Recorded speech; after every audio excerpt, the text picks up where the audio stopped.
한 그리스도인이 죄악된 성을 떠나서 하늘의 도성을 향해 순례를 합니다. 그가 가는 여정에는 학자인 채 하는 세속적인 현자가 있는가 하면은 또 무지라는 이름을 가진 독선적인 청년도 있습니다. 순례의 길을 혼란케 하는 재물이라는 노인이 있고 또 무시무시하고 두렵게 만드는 마귀들이 있습니다. 이런 방해자들이 있었는가 하면은 또한 허영이라는 시장이 있고 또 죽음의 그림자가 어른되는 계곡이 있습니다. 그리고 의심이라는 성이 있는가 하면은 실수의 벼랑이 있습니다. 이런 많은 장애물들을 지나서 마침내 천성의 문으로 들어가는 이런 내용의 책이 있는데 이것이 바로 성경 다음으로 많이 읽혔다는 존 번연의 철로 역정입니다. 1628년 잉글랜드의 엘스토우라는 작은 마을에서 노세 세공자의 맏아들로 태어난 존 번연은 그의 나이 18살 때 정말 엄청난 시련을 겪습니다. 어머니가 돌아가시고 또 누이 동생이 죽고 그리고 아버지는 세 번째 여인을 아내로 맞이하는 그런 일들이 18살 때 다 일어난 것입니다. 그의 표현을 빌리자면은 시험의 그 태풍이 거의 물리적인 폭력으로 그에게 다가왔다고 합니다. 그리고는 곳곳에서 신을 모독하라고 강요하는 목소리가 들렸다는 것이죠. 그에게 저주의 위협을 가하는 듯이 보였던 그 성경의 그 본문들이 바로 사람의 모습으로 나타나서 그를 공격을 해왔다는 것입니다.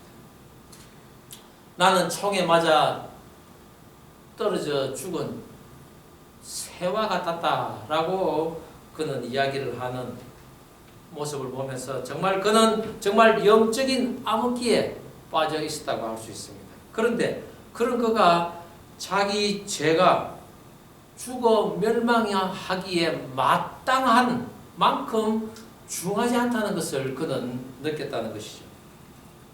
결코 그는 죽어서 없어져야 할 존재가 아니라는 것을 그는 깨닫기 시작하는 것입니다. 다시 한번 성경에 나아간 이유이기도 했습니다.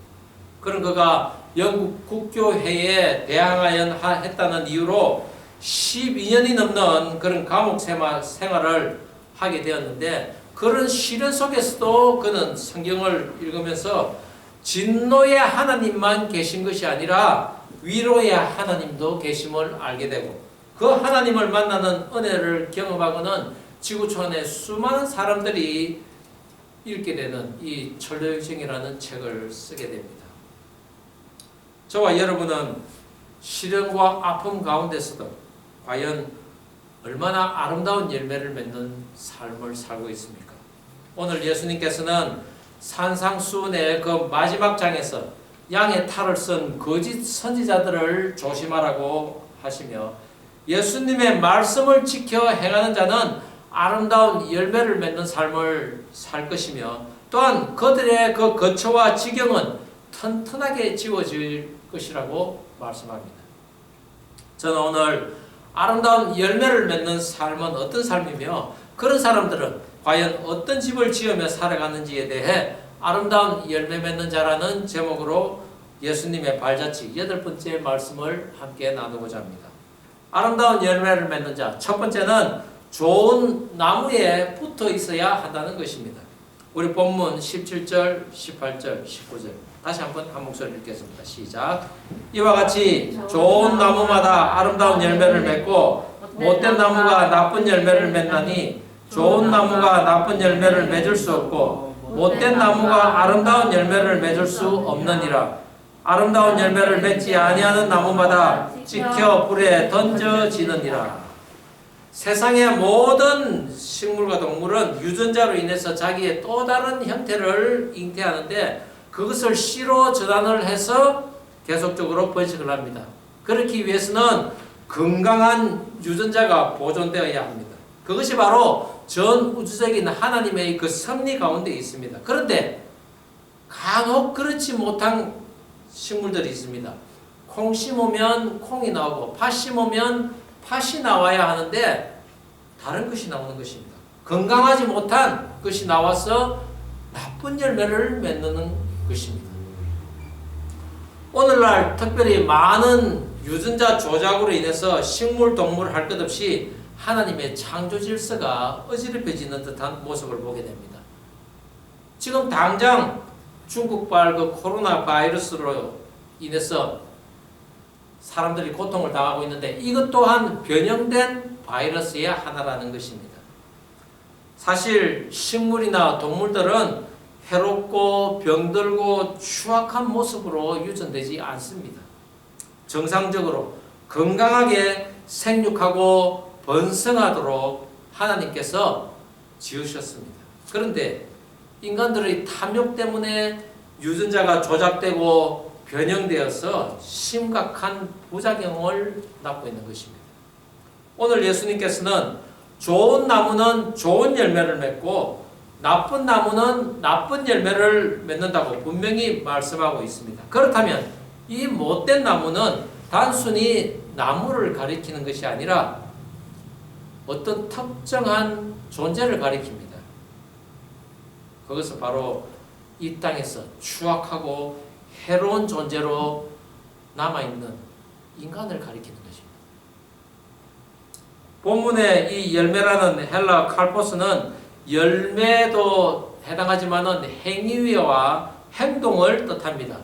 즉 예수님께서 말씀하고 계신 이 열매는 바로 인간이 살아온 그 삶의 모습입니다. 그것이 끼치는 영향과 그의 행위를 나타내고 있는 것입니다.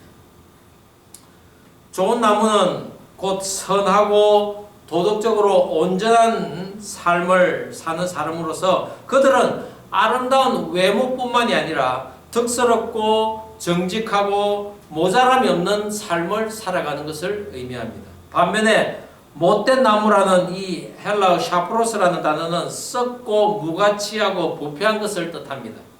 이곳에서 나오는 나쁜 열매는 즉 병들고 해롭고 추악한 모습의 결실이라는 것이죠. 그렇다면 여러분은 과연 어떠한 모습으로 지금 살아가고 있습니까? 남들에게 덕을 끼치고 정직하고 모자람이 없는 아름다운 삶을 살고 있습니까? 아니면 남들에게 해를 끼치고 병들고 추악하고 냄새나는 그런 삶을 살고 있습니까? 성경에서 요셉이나 다윗, 다니엘 등 좋은 나무에 붙어 아름다운 열매를 맺는 사람들이 많이 있습니다. 하지만 또 반대로 냄새나고 추악한 인물들도 많이 있습니다. 추악한 열매의 대표적인 인물이 예수님을 판 유다가 아니겠습니까? 지금은 스승과 제자 사이가 많이 변해서 필요에 의하면 언제든지 스승도 이제 바꿔버리는, 선생도 바꿔버리는 시대가 되어버렸습니다. 하지만 당시로서는 스승을 판다는 것은 가장 추악한 죄에 해당하는 제목이었습니다. 나중에 유다가 양심의 그 가책을 느껴서 예수님 판 돈을 대제사장들에게 도로 돌려주자 그들은 그 돈이 부정하여 손도 대지 않고 그것을 도로 나그네들의 무덤을 위해 써버렸습니다. 예수님이 누구십니까? 하나님 아니십니까? 유다는 이 하나님을 믿다가 개인적인 욕망과 영달을 위해서 그 하나님을 배반한 자입니다. 하나님 앞에서 가장 해롭고 추하고 냄새나는 못된 나무였습니다.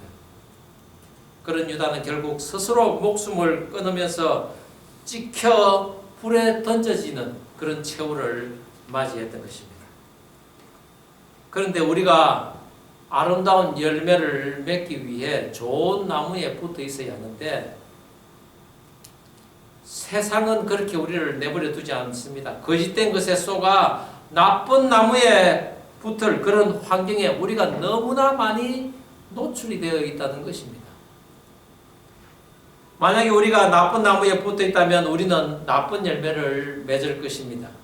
그래서 오늘 예수님께서는 거짓 선지자를 삼가하라고 하십니다. 왜냐하면 그들은 속이는 자들이기 때문입니다. 하나님의 말씀을 왜곡되게 전하는 자들이기 때문입니다. 오늘날 우리 주변에 거짓 선지자들이 너무나 많이 있습니다. 그들은 하나같이 자칭 하나님의 말씀을 전하는 자라고 하나님의 종들이라고 하지만 실제로는 우리들의 믿음을 노략질하는 자들입니다. 그들은 양의 탈을 쓰는 변장을 아주 잘합니다. 겉을 화려하게 꾸밉니다. 모든 사람들을 감쪽같이 속일 수 있는 말주변이 있습니다. 많은 사람들이 그들의 모습을 보고 또한 그들의 화려한 말솜씨로 인해 그들을 선한 목자로 인정을 한다는 것입니다. 그러나 그들의 속마음은 악으로 가득 차 있습니다. 그런 자들을 예수님께서는 분별하라고 하십니다. 오늘날 한국에서도 대표적인 이단 큰 단체들이 많습니다. 신천지가 그 대표적인 거 아닙니까? 순식간에 그들은 24만 명이라는 신도들을 지금 모으고 있습니다. 그렇다면 그런 양의 탈을 쓴 거짓 선지자들을 어떻게 구별할 수 있을까요? 그것은 바로 말씀과 기도로서 하나님의 세밀한 음성을 듣는 것입니다. 베드로후서 3장 16절에도 이 말씀은 또한 어렵기도 한 부분이 있어서 억지로 풀다가 스스로 멸망에 이른다고 베드로는 이야기하고 있습니다. 잘 풀어야 된다는 것이죠. 성경에서 거짓된 모습으로 다가오는 이리 같은 자들을 지혜롭게 잘 분별한 대표적인 사람이 느헤미야입니다. 그는 페르시아 왕 아닥사스다 왕의 술 따르는 관원장으로서 오늘날로 말하면 수석 비서관 정도 되는 높은 지위에 있는 사람입니다. 그런데 어느 날 그에게 유대지방 예루살렘의 소식이 들려옵니다. 성문들은 회파되고 무너지고 성벽은 불타 쓰러졌다는 것입니다. 그 소식을 들은 그는 수일 동안 울며 하늘의 하나님 앞에 금식하며 자신의 죄와 또 자신의 조상의 죄들을 고백합니다. 그리고는 하나님께 기도한 후에 왕에게 요청하여서 예루살렘의 그 성벽을 제거하라는 허락을 받습니다. 느헤미야가 예루살렘에 도착하고 성벽 공사가 진행되어 가는 중에 많은 방해꾼들이 나타나서 그 공사를 못하게 하는데 심지어는 느헤미야를 살해하려는 업무까지 계속됩니다. 이 중에 산발락과 도비아라는 이방인 유지들과 또 그들과 결탁한 거짓 선지자들이 느헤미야의 목숨을 노리는 것입니다. 그들은 사람들을 느헤미야에게 보내서 우리가 서로 만나서 의논하자고 한적한 곳으로 불러내려고 합니다. 또는 너가 예루살렘의 왕이 되어 반란을 일으키는 것 아니냐는 협박도 합니다. 이런 수많은 거짓된 업무들을 만들어내지만 느헤미야는 하나님께 기도하면서 그것들을 분별해냅니다.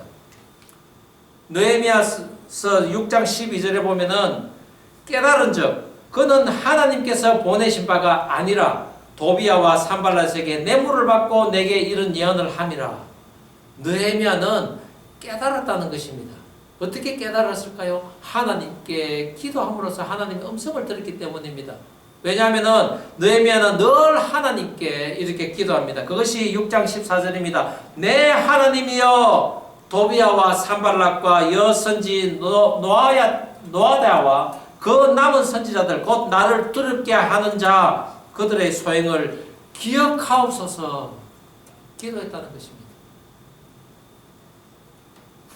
느헤미야는 철저히 기도와 말씀에 사로잡힌 사람이었습니다. 그러니 그런 거짓된 것을 분별할 수 있었던 것이죠.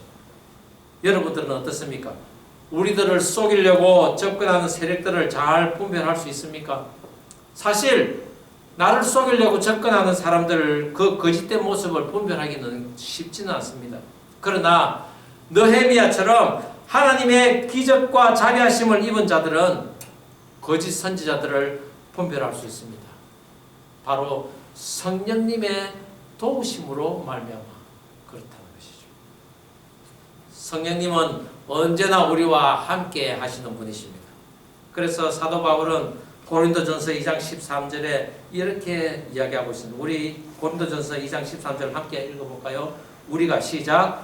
우리가 이것을 말하거니와 사람의 지혜가 가르친 말로 아니하고 오직 성령께서 가르치신 것으로 하니 영적인 일은 영적인 것으로 분별하느니라. 늘 기도와 말씀을 식물로 삼아 영적으로 깨어 있으므로 예수님께 붙어 있는 삶을 살아야 합니다. 그것이 좋은 나무에 붙어 있는 것이요 아름다운 열매를 맺는 길인 것을 믿으시기 바랍니다. 그래서 요한복음 15장 5절에 예수님께서는 이렇게 말씀하십니다. 나는 포도나무요 너희는 가지라. 그가 내 안에 내가 그 안에 거하면 사람이 열매를 많이 맺나니 나를 떠나서는 너희가 아무것도 할 수 없음이라. 예수님이라는 그 나무에 나는 가지로서 붙어 있어야 합니다. 그럴 때 아름다운 열매를 맺는다는 것을 명심하시고 포도나무 대신 그 예수님에게 붙음으로 아름다운 열매를 맺는 저와 여러분 다 되기를 주의 이름으로 축원합니다. 좋은 열매를 맺는 자, 하나님의 말을 듣고 행하는 자입니다. 오늘 본문 24절에서 25절 다시 한번 한 목소리로 읽겠습니다. 시작. 그러므로 누구든지 나의 이 말을 듣고 행하는 자는 그 집을 반석 위에 지은 지혜로운 사람 같으리니 비가 내리고 창수가 나고 바람이 불어 그 집에 부딪히되 무너지지 아니하나니 이는 주추를 반석 위에 놓은 까닭이요. 예수님께서는 아름다운 열매를 맺는 자의 모습을 건축자의 비유를 들어서 다시 한번 우리에게 설명하십니다. 두 번이나 비유를 들어서 말씀하시는데 우리들의 부모님과 같지 않습니까? 알아들었다고 하는데도 계속 어제 말씀하신 거 오늘 또 말씀하십니다. 왜 그럴까요? 그래도 우리가 안심이 되지 않기 때문입니다. 세상이 그렇게 녹록지 않으므로 우리에게 경계를 더하라고 하시는 말씀이라는 것입니다. 그래서 이사야서 28장 10절에는 대저 경계에 경계를 더하며 경계에 경계를 더하며 교훈에 교훈을 더하며 교훈에 교훈을 더하되 여기서도 조금 저기서도 조금 하는구나 하는도다. 그렇습니다. 경계에 경계를 더하며 언제나 하나님의 말씀을 곰씹을 수 있는 저와 여러분이 되어야 한다는 것이죠. 성경의 돌과 반석은 예수님을 상징한다고 했습니다. 오늘날 모래에 집을 짓는 사람은 어린아이들과 사랑에 빠진 연인들밖에 없을 것입니다. 그들은 모래 위에서 해가 지는 줄도 모르고 열심히 모래성을 쌓습니다. 그러나 저녁 때가 되면 아쉽지만 돌아가야 합니다. 어떤 이들은 그것을 그냥 두고 가기가 아쉬워서 자꾸 뒤를 돌아보며 떠나갑니다. 그러나 그냥 남겨진 그 모래성들 얼마 지나지 않아 파도가 밀려와 흔적도 없이 사라집니다. 그들이 그 집을 지을 때 우리가 모두 이런 곳에서 살 것이라고 생각하며 짓습니까? 그렇진 않습니다. 다만 이렇게 아름다운 집을 짓고 살 것을 소망하며 함께 그 짓는 것입니다. 그러나 그것은 그냥 기억에 남아있는, 그리고 다음 날에는 흔적도 없이 사라지는 그런 집일 뿐입니다. 모래 위에 집을 짓는다는 것은 마치 거짓 선지자의 그 생명 없는 말처럼 바람이나 파도에 흩어지고 부서지는 모래성과 같은 그런 모습일 뿐입니다. 그러나 반석 위에 집을 짓는다는 것은 예수님 위에 집을 짓는 것입니다. 그것은 곧 말씀 위에 집을 짓는다는 것인데, 하나님의 말씀을 행하고 우리의 순종을 주초로 삼고 무엇이든지 선한 것을 하되 열심히 하는 것입니다. 그리할 때 비가 내리고 창수가 나서 그 집에 부딪혀도 결코 그 집은 무너지지 않고 튼튼하게 서 있을 것이라는 약속으로 주님께서 우리에게 말씀하고 계신 것입니다. 우리가 때로는 무엇을 또 어떻게 열심히 해야 하는지를 잘 모를 때가 있습니다. 그러나 배구를 좋아하는 사람은 배구를 게을르지 않고 열심히 하는 것입니다. 농구를 좋아하는 사람은 또 농구를 게을리지 않고 열심히 하는 것입니다. 공부하는 사람은 어떻습니까? 공부 열심히 해야 합니다. 사업하는 사람 사업을 열심히 해야 합니다. 그것도 13년 동안 하는 것입니다. 왜 13년이냐고요? 그것이 어려움을 이겨나가는 시련의 기간도 되지만은 앞으로의 다가올 그 영광을 준비하는 시간이기도 한 것입니다. 다윗도 요셉도 13년의 죽음과 같은 날들을 살고 나서야 정상에 서는 것을 우리는 성경을 통해 알고 있습니다.